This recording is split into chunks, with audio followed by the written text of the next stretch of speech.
Hey everybody, welcome back to the Dungeon Dive. Daniel here. I hope you're doing well, and if you're not, I hope you are soon. Okay, today on the channel, we are taking a look at Star Wars, The Mandalorian Adventures board game. And this is from Unexpected Games, and the head designer is Corey Konecka. And hey, that's a game I haven't heard in a long time, but he's an old designer from Fantasy Flight Games.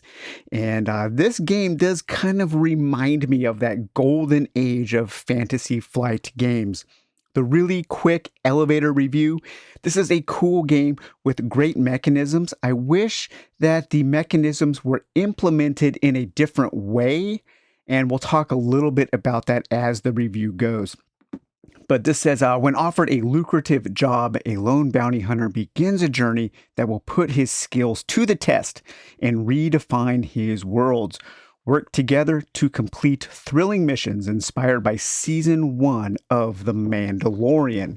So in this game, you will be working cooperatively with up to 3 other players, working through 4 different missions in this mission storybook guide here. Each page is a map, each page is a mission, very similar to how Gloomhaven, Jaws of the Lion, or maybe one of the recent Plaid Hat games. And you will be playing through 4 missions that kind of tell the story of Season 1 of The Mandalorian. However, there is a lot more on offer than just those 4 missions. And here's where I think the overall package could be delivered in a different way. In this game, there are 2 large envelopes, Envelope 1 and Envelope 2, and there is a guide deck of cards. Now, if this game had come out in 2008 or 2010, before the campaign craze where every game needed to be a campaign, every game had to have things to unlock, if this game had come out in, let's say, 2010 from Fantasy Flight Games, all of these cards and all of the contents of these 2 envelopes would have just been mixed in with the game. You would have opened the game and you would have just had a full experience from game 1 on. Nothing in these decks or these envelopes are spoilers for the story, are spoilers for any kind of way that something can be spoiled. What these are is just all of the fun. So what this game does is it walks you through 4 missions, and those 4 missions are basically played on a tutorial level. And then by the end of that 4th mission, you will have unlocked all of this stuff, and you will have unlocked the 2 things in the envelopes, and then you start playing again with all of the fun unlocked without being throttled. This game does a really bad thing of throttling all of the fun, all of the potential fun that you can have from game 1. It locks all of that content behind what is basically just a timer. Imagine if you were a kid and you got a Star Wars playset, and that playset had things locked in packages that you couldn't access until 2 hours after you set up, 3 hours, 4 hours, and finally 8 hours later you had access to all of the things that you bought. That's what this game does, and it really shouldn't have. And as a matter of fact, here's the way that I suggest you play the game. Play through the first mission as is, as the game tells you to. Learn the game that way, and then just take all of this stuff, open it up, incorporate it, and then just start over and start playing the game, because you will have a lot more fun. As a matter of fact, that is exactly what I'm going to do after this review. And towards the end of this review, we are going to take a look at everything in this deck of cards and in both envelopes, because really those aren't spoilers. That's just the fun stuff that you will want to have access to. And if you're on the fence about this game, those things might push you over the fence in order to buy it, because I think the game is actually pretty fun. So let's set up mission 1 as is. So this is only the stuff when you open the box that you are going to have access to in mission 1. So like I said, there are 4 different missions in this game, and they kind of tell the story of Season 1 of The Mandalorian. If you open it and you play the game as is, you might think it's somewhat limited. We have a little story comic book here with mission 1, and then we go on to mission 2. which is played on this map. Mission 3, story, played on this map. And then finally, mission 4, story, and played on this map. So you get 4 different stories. Each one of those stories will have a suggested number of characters to play as. So in mission 1, the game suggests that you play as the Mandalorian and IG-11. However, there are a whole bunch of other characters. We have Paz Vizsla, Berg, we have Migs Mayfield, Exian, Grief, Karga, and Cara Dune. So those are all of the characters available. This is a cooperative game. So there are a number of different ways that you can play this cooperatively or solo. If you're playing solo, you could play both of the suggested characters with two-handed mode where you are controlling each one of the characters separately. If you're playing solo, you can combine those 2 characters and play them with a single deck of cards. If you are playing with more than one character, more than one player, let's say you're playing with 4 players, all 4 of those players can control these 2 characters using the same deck of cards. Or you can play each mission with any of the characters in a sandbox mode. So there are a lot of different ways to play this game, and the game does scale effortlessly with any of those player counts because of the way that the game handles threats. The players are in complete control of the pacing of the game and of how the game fights back. So each one of these characters will have a starting deck of cards. I've already mixed together to play as a single deck the 2 suggested characters for this mission, the Mandalorian and IG-11. But each one of the characters will have a starting deck of cards, and these are your basic skills. And there are a number of different actions you can take while you are playing the game. You can do a move action, an attack action, an intel action, and a plan action. And depending on the strength of the skill card that you play to that action, that's kind of how strong you can do that action. So if I were to play a 3 strength card to the move action, I can move 3 hexes.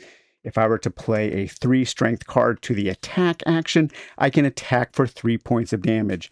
For the intel action, I can look at tokens further away or help manipulate the board further away from my character. For the plan action, you can draw a certain number of these planning cards, which can help you throughout the game. So these are the actions. And then the number on the action card dictates the strength of that action.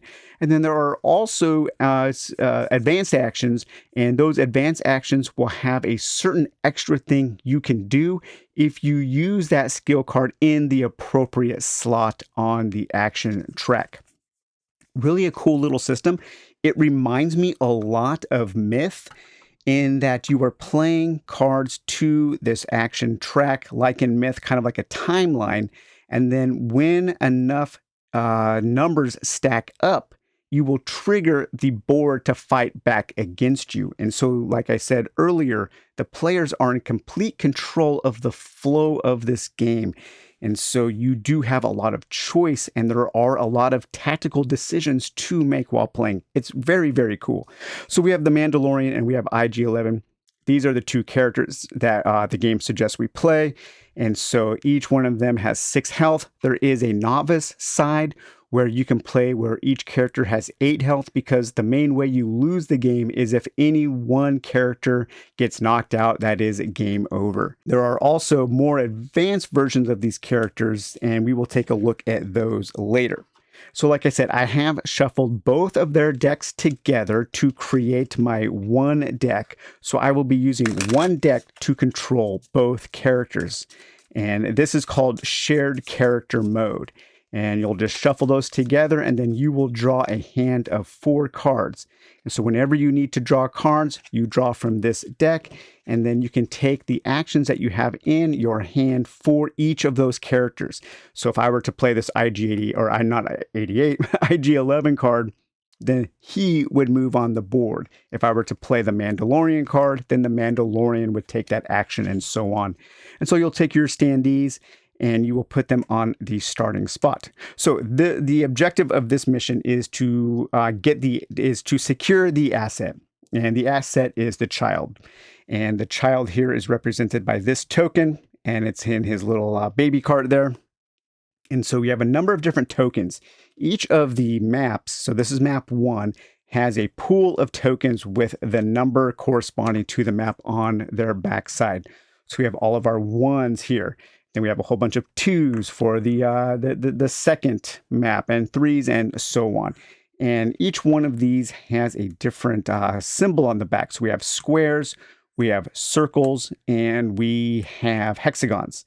And so those will correspond to different symbols on the board. So for setup, what you want to do is you want to take all of your tokens and organize those by number and then by shape. And any that have a question mark on them, you want to distribute those randomly, because what we're trying to do is we're trying to open this door first. So the asset will be in this room here. I think that's probably where Werner Herzog was hanging out. And so this door is locked. To open that door, we need to find 2 of these door control systems. And those will be represented on 2 of these circle tokens. And so we have 2 of those, and we have 2 enemies, and we have a health pickup. And so this is one of the ways that you can heal. So you will randomize those. So we'll place those down, and let me find my triangle tokens. So the triangle tokens, one of them is the asset and one of them is an enemy. And so we want to randomize these 2. It's kind of hard to randomize 2. I wish they would have had 3 triangles and had another triangle out on the board just so it's a little easier to randomize. But what I do is I take the circles and the triangles and I mix those up together. And then we will place those face down on the board on their corresponding icons. So one goes there, circle there, 1 triangle there, and a circle there, the other triangle there, 1 circle there, and 1 circle there. So we want to move into the circles, find the control icons, unlock the door, move into this room, and then find the asset. That's what we're trying to do to win this mission. Then you take the rest of your blue tokens here and you will distribute those face up to the corresponding squares. So a square there. So we've got a melee enemy with 4 health. There we have a ranged enemy with 2 health. Here we have a sniper enemy who can do kind of a retaliatory damage or damage when you move into their space with 1 health. 1 there. We have another melee with 2 health. Then up on these buildings here, we have a ranged enemy with 3 health. Here we have a ranged enemy with 1 health, and then 2 more. We have a sniper, a sniper enemy with 2 health, and a sniper on sentry with 1 health there. These 2 squares here with the stars, those are reinforcement squares. And those will be populated at certain times throughout the game using these reinforcement chips. And man, this mission can get crazy. You can end up having something like 7 or even more enemies piled up in these 2 squares. It's really fun, and it's also really fun when you take them all out. So you'll take your planning deck. This corresponds to the planning action, and shuffle that up. These are special powers that you can earn while doing a planning action. And sometimes you'll have bad luck where you won't have anything. Sometimes you can get these strategize cards or these defend cards, retaliate cards. Defend cards are really valuable because this is really the only way to protect yourself from taking damage. So it is very beneficial to take some of these planning actions to try to get some of those defense cards. So I'll shuffle that up, and that goes over here. And then let's see, I believe kind of the last major component here we have is our event deck. And the event deck corresponds to the strength of the actions taken in the action slots. Whenever the strength total is 5 or more, the players will draw one of these events, and that will trigger the enemies to take their turn or the bad things to happen to your turn. On the backs of the cards, you will have a little clue as to what kind of enemy will trigger. What kind of enemy will take their action? Melee. Here it's ranged and sniper and melee. Here it's just the snipers. Here it's just the range. Here it's just the melee, and so on, or some mysterious cards there. So we'll shuffle that up there. And then we also have here this 6+, and the 6+ is just right off the camera. So let me adjust here real quick. So we have a 6 plus here. If the strength of an action ever is 6 or more, you will do this. And you will fill up these slots with tokens. When all 3 of these slots are full, that's when reinforcements will come on those star spaces that I showed earlier. The last thing we have are these disrupt tokens, and there are a number of disrupt tokens. Disrupting is a way that the players can disrupt actions, or certain things can disrupt actions, and you will add these strength tokens to the corresponding slots for the different actions that you can take, and these will add to the total, so making it faster to trigger the enemy actions. It's a really neat system. I'm hoping that this system gets implemented into other games because I think it's really interesting. I think it's a lot of fun. So at the beginning of the game, you will take all of your white face disrupt tokens and you will turn those over and shuffle them. And then you will deal 1 out randomly to each of the 4 actions. So already our move action has a strength of 3. Our attack action has a strength of 1. Our intel action has a strength of 2, and our plan action has a strength of 2. We will take this other one and just shuffle that back into the pile of these disrupt tokens here. So these don't get used until you have unlocked some other things in the game. Okay, so now everything is set up. We have our starting space here. We have the Mandalorian here. We have IG-11 here. We have our starting deck, our starting hand of 4 cards drawn from our combined deck. And now we can start taking our turns. Each player has to take 2 different actions on their turn. And then you do an event phase where you evaluate the strength of the action taken. If it's 5 or more, you draw an event card. If it's 6 or more, you do the 6 or more event and you draw an event card. Very, very simple. This game is really fast. It's furious. It simulates this kind of back and forth action really, really well. It does remind me a lot of Myth in that way. And I feel like this is kind of like Myth Junior. So let's take a look at what we have here. We have 2 Mandalorian cards and we have 2 IG-11 cards. IG-11 has emergency repairs, where if I use this as a plan action, then I can do the extra thing that it says. If I use this as a move action, I can do the extra thing that it says. However, I can use those as any action. Same with the Mandalorian. I have a single 1 strength skill, or I can use my flamethrower for 2. And if I use that as an attack, then I can do the extra thing here. So we want to try to uncover these circle tokens to try to find the locks that will open that door. So we might want to move towards them. Let's see here. I am going to move IG-88 1, so I'll play the 1 movement there. Actually, let's do some planning. No, I don't need a plan because he would heal. Let's see. I think I do want to do a planning action first. So I want to try to get some of those planning cards. So I'm going to play IG-88's 2 strength to the plan column. I will draw 2 plan cards for that, and I get to keep 1 of them. Okay, I have a bad luck card, so we don't keep that.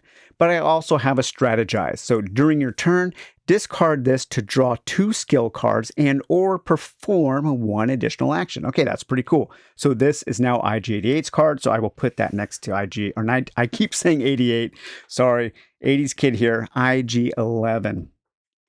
All right, I know. I bet Star Wars fans are very mad. It's not IG-88. So we could take another action as IG-11, or we could take an action as the Mandalorian. Let's do a move action on the Mandalorian. So we're going to place that there at 2, and we will move the Mandalorian 2. And let's try to get him into close proximity to this melee attacker here that has 2 health. So we'll move Mando up 2. Okay, so that's both of our actions. That's 2 actions for 1 player. Now we do our evaluate. We go through and we see if any of these columns equals to 5. So we have 3 here and 2 here. That does equal to 5. So we will draw an event card. And look, it's a melee card. Okay, so this is a brawl action. All melee fighters will move 2 towards the character that triggered this action, and that was Mando. So This melee will move into Mando's space. This melee will move 1, 2, and those are the only melee combatants on the board right now. And now 2 of the melee attackers within a range 0, so within that same hex, will do 1 damage. And so Mando here will take 1 damage. I will take a damage token and I will put that on the Mandalorian card. And so that is that action. Now we clear out the token and we clear out the card and put that in our discard pile. So now our move action is down to 0. This is at 1, this is at 2, and this is at 4. So there are no other actions. We draw up to 4 cards and now we continue to play the game. If you ever draw one of these event cards and you can't do anything because of the situation on the board, you can't move any enemies or no enemies attack. If you can't do anything on that event card, that will trigger an automatic recruitment action or a reinforcement action where more enemies will come on the board. So something bad always happens when you use one of these cards. Okay, so now we have a 1, 2, a 1, and a 1. So we have 3 IG-11. Hey, I said it right that time. 3 IG-11 cards and a Mando card. I want to attack this guy. However, I only have a 1 there, so I can't really attack him. That guy's pretty strong. I can move. I can't really 1, 2, but that has a 4. So I have pretty weak cards in my hand right now. I think I'm going to use this. During your turn, discard this to draw 2 skill cards and or perform an additional action. I'm going to discard that to draw 2 additional cards. A 3 and a 4. There we go. Nice. Okay. So I'm going to move Mando 1. Move him there. And then I'm going to perform a 4 strength action. So taking out this guy here because he has 4 health. Took him out. Okay, so now that was 2 actions. So now we do our evaluation phase. Okay, this has a strength of 1. This has a strength of 5. So we draw our event card. And what do we have? Blaster fire. Okay, so 2 guys with blasters move 1. Whenever you have a choice to move certain enemies or to do damage, the choice is always 100% up to the player. So you can manipulate the board in a way that is beneficial to a future turn. You think of that as your guys are very capable fighters. We are capable bounty hunters. We are out here. We know what's going on. So we can manipulate the board in a way that we would like to. And speaking of that, I'm going to actually have both of these blaster guys come off of these buildings. So they will move 1 down and he will move 1 down like that. And then 2 blasters within range 2 will attack, and they will attack Mando. So let's see, 1, 2. So there are no blaster guys within 2 range to attack Mandalorian, and so we don't need to do that part of the action. Okay, so we already have 4 cards, and so we would continue playing like that, moving up, trying to find those comm links there to open up that door, and then finally moving in here to try to find the asset, thus winning this mission. So the game is really cool. It's fast-paced. I think it simulates the kind of chaotic action that was featured in the show. There are a lot of strategic and tactical decisions to be made. I love this system here. I always loved the way in Myth that the players were in complete control of the pace of the game. You could play it easy and do smaller actions, but eventually you're going to have to do something big and powerful that will trigger the game to fight back. It's really, really cool. It's super easy to learn. I think the rule book is well written, and there's just not a lot of complexity to this game, but there is a lot of depth. And man, at the price, you can get this game for, I think, under $50. I think it was $49 on Amazon. And yeah, it's really cool, especially when you start unlocking all of this stuff. And now we are going to take a look at this stuff. Again, this is really not spoiler, because none of this stuff changes the campaign. It only adds to the fun that you can start having immediately. So like I said, I recommend playing through one game as is, just like I showed you, and then immediately unlocking everything. So let's start with the guide deck. After each game, as you move through the 4 missions, each mission has a sub deck of cards that you will unlock for the following missions. And then once you've played through everything, all of these cards will just be shuffled into their regular decks, and then you can play the missions with more things. So let's take a look at what we get here after we complete our first mission. So going into the second mission and then all subsequent missions after that, we have some tactical skill cards. So this is a deck of cards, and each of the characters will have one tactical skill that they will gain access to. And then we also have a thing about rescuing the child and what you can do with the child token on subsequent games. And so if we take a look at the tactical skills here, each one of the characters will unlock a new ability that they will be able to use that they will add to their deck of cards. And you don't have to do any deck building. Whenever you unlock, just gets incorporated into that character's deck. And these can be used for any action, but you do what it says here. And then it automatically, during that evaluate phase, during that event phase, it automatically triggers a 5+ event. And so we have a drum blaster, or you can be paid off, or you deserve this, our trigger man, come here little mousy, a jetpack, a base function, or whistling birds. So already after the first mission, the cool things that your characters will get to do for all other games going forward are expanded. So just add those in from the beginning. We also have 3 new event cards. And so these event cards will trigger, all event cards will trigger on a 5+. And these are priority targets, exploit weakness, and curiosity. So 3 cool new things that the enemies will also get to do. So we can just shuffle those back in. And so you can get rid of these stop cards here because you don't need those any longer. And then we have these additional little rules cards that you can keep set aside. Okay, let's do one more. Let's take a look at what you will get after completing mission 2. So again, these will be available to all games, even if you start over on the first mission here. So we have new ways to disrupt the enemies. And so that's when you start using these disrupt tokens. And then you will add those to these actions. And so it will make the actions a little more dangerous to take. Super cool. Again, another decision. And so you will have new ways to disrupt the enemies. And so each one of the characters will again get a new card for disruption. And so those are all of the new cards there, and those will just get mixed into your character's decks of cards, giving them more things to do. And then we have 3 new event cards there, so 3 new ways that the enemies can fight back against you.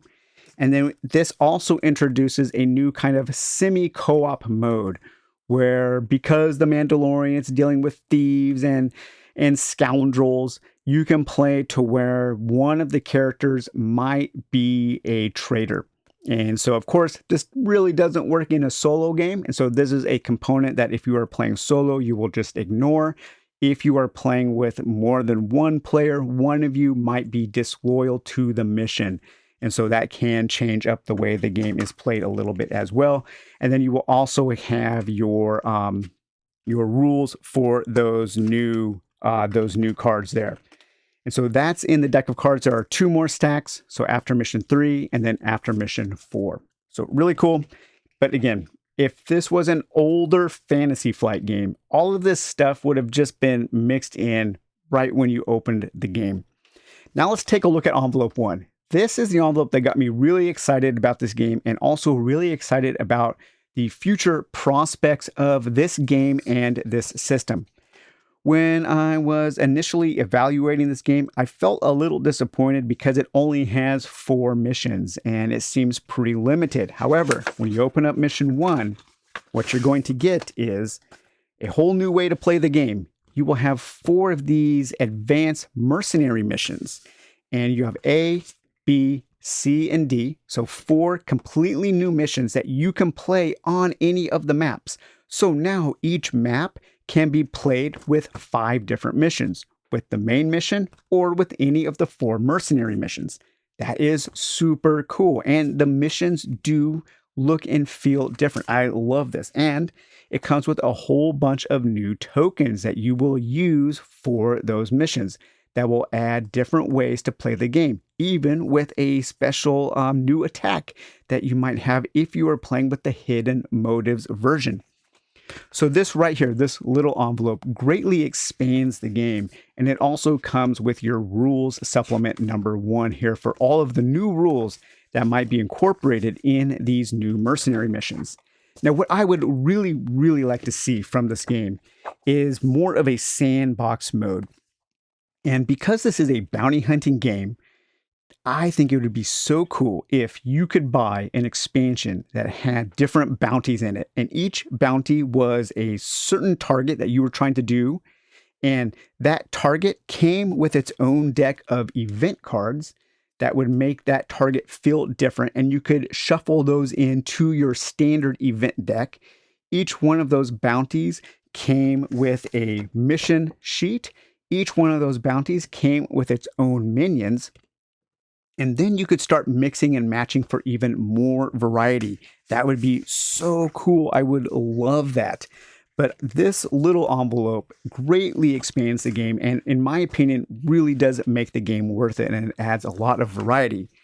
Now, envelope 2 for the solo player is a little bit of a disappointment, because what this does is it kind of adds a 1 versus many, or a more competitive mode, and a mode that is more focused on using the traitor, the hidden traitor mechanism, and a mode where I believe one player is playing as the bad guys fighting against the enemies. There really isn't a reason why you couldn't make them work for solo play, because you also get all of your tokens. And so again, a lot of these tokens could actually be used for the other missions. You could mix and match to add some enemy variety. So, if somebody who is into modifying and house ruling their games will, I think, get some out of, or will get more out of envelope 2 than somebody who is not, especially if you're a solo player. So I think there are some things that the soloist can get out of envelope 2, but envelope 2 is more specifically tailored towards that kind of competitive play. So just know that. Envelope 1 is great for the soloist. Envelope 2 is better for the competitive player. But all in all, I think Mandalorian Adventures is well worth the $50. The Mandalorian is a cool setting, cool characters. I like that bounty hunting aspect. I love the action system here, where you are slowly building up these trigger events, and then the players are in complete control of the pacing of the game, and adding to this event deck where the enemies will do certain things depending on the card that you draw. Yeah, it is really cool. It's very fast to learn. Doesn't take any time at all, really. And the pacing is super fun. And when you are up against the odds and you devise a cool tactical plan and you execute that plan and you take out a whole group of enemies and you rush in and you secure your assets, or you secure the mission, it feels really cool. It does feel like you were playing as these bounty hunters in the Mandalorian universe. And I would love to see a kind of more bounty hunting expansion released, and I'm really excited to see where this system goes.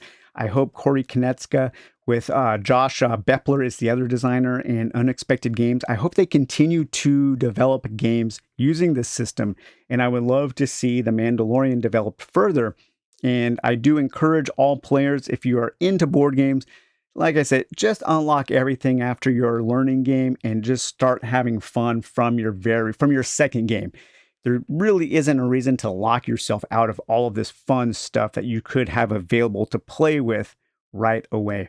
So, all right, guys. Well, hope you enjoyed taking a look at the Mandalorian Adventures. We will talk to you later. Bye-bye.